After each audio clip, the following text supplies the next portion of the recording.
سیوم دکبر تحت ریاست اساسگزار صلح و وحدت ملی پیشوای ملت پرزیدنت جمهوری تاجیکستان رئیس حکومت مملکت محترم امامعلی رحمان مجلس حکومت جمهوری تاجیکستان برگزار گردید.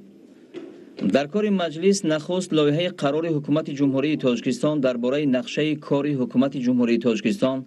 در نیم ساله یکم سال 2021 بررسی کرده شد. لایحه قرار حکومت جمهوری تاجیکستان با مقصد فعالیت باز هم با ثمر حکومت مملکت در نیم ساله یکم سال 2021 تهیه گردیده است. سرور دولت محترم امامعلی رحمان به راهبران وزارت و اداره‌ها، کارخانه، مؤسسه‌ها و دیگر تشکیلات‌های دولتی سپارش دادند که جهت تامین سریع‌وقتی بندهای نقشه کاری از جمله آمادگی و در سطح بلند تشکیلی گذراندن چاره‌بینی‌های دارای اهمیت جمهوری و بین‌المللی تدبیرهای مشخص اندیشند.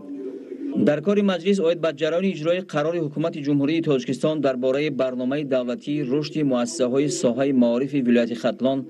برای سال‌های 2017-2021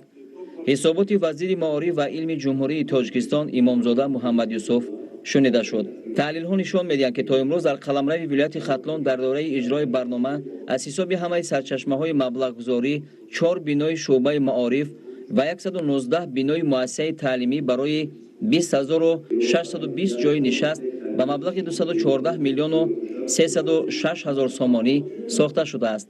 که همگی 22.4% اجرای برنامه را تشکیل می‌دهد. سرور دولت محترم امامعلی رحمان به حکومت کشور، وزارت معارف و علم، مقامات اجرایی حاکمیت دولتی شهر و ناحیه‌های ولایت ختلان سپارش دادند که جهت تطبیق سریع‌وقتی و با ثمر برنامه تدبیرهای مشخص اندیشند. با استفاده از تمام امکانات‌های مالیوی و جلب سرمایه بنیاد و از نوسازی مؤسسه‌های تعلیمی و شعبه‌های معارف را به راه مانده برای خوانندگان جای‌های نوی نشست تأمین نمایند. پیشوای ملت محترم امامعلی رحمان همچنین توجه مسئولین را به نارسایی کادرهای آموزگاری در ولایت ختلان جلب کردند. در خصوص تدبیرهای اجرای قانون جمهوری تاجیکستان درباره بودجت دولتی جمهوری تاجیکستان برای سال 2021 و درباره نشاندهنده‌های بودجت دولتی جمهوری تاجیکستان برای سال‌های 2022-2024 حسابات شخصان مسئول شنیده شد. اعضای حکومت مملکت لایحه‌های یک قطار قانون‌های جمهوری تاجیکستان از جمله درباره لایحه قانون کنستیتوسیونی جمهوری تاجیکستان اوید به وارد نمودن تغییر و علاوه‌ها به قانون کنستیتوسیونی جمهوری تاجیکستان درباره سودهای جمهوری تاجیکستان اوید به لایحه قانون جمهوری تاجیکستان درباره مقامات عدلیه جمهوری تاجیکستان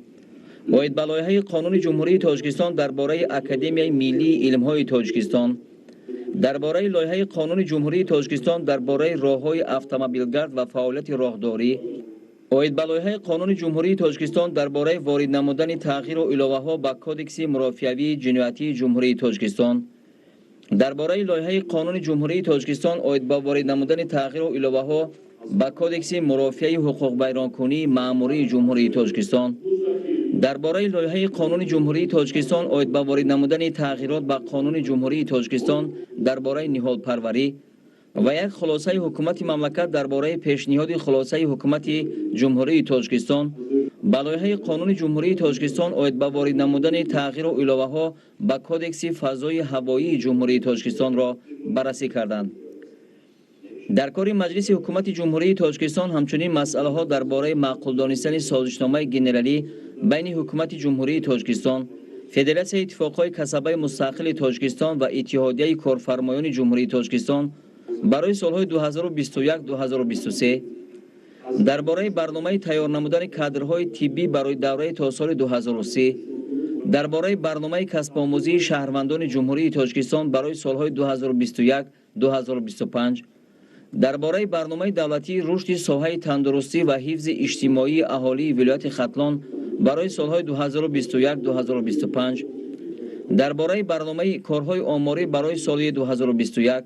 و درباره برنامه جاری نمودن نظام اداره‌کنی دارایی‌های راه در جمهوری تاجیکستان برای سال‌های 2021-2024 مورد محاکمه قرار داده شدند. درباره نقشه گنرالی شهرک فرخار ناحیه فرخار ولایت ختلان رئیس ناحیه رستم رحمتزاده حساب داد. بعد بررسی مسائل روزنامه مجلس پرزیدنت جمهوری تاجیکستان رئیس حکومت مملکت محترم امامعلی رحمان ба ҳукумати ҷумҳурии тоҷикистон, роҳбарони кумитаҳо, мақомоти иҷроияи ҳокимияти давлатии шаҳру ноҳияҳо ва дигар сохторҳо ҷиҳати иҷрои саривақтии масъалаҳои муҳокимашуда ва дастурҳои қаблии президенти мамлакат супоришҳои мушаххас доданд. дастурҳои дигар ба роҳбарияти сохторҳои марбута доир ба омодагии ҳамаҷониба ба ҷашни 30-солагии истиқлоли давлатии ҷумҳурии тоҷикистон, наврӯзи байналмилалӣ, вусъати корҳои ободонию созандагӣ, таъмини нерӯи барқ ва гармӣ ба аҳолию дигар истеъмолкунандагон, истифодаи самараноки нерӯи барқ ва пардохти ҳаққи истифодаи он дода шуд.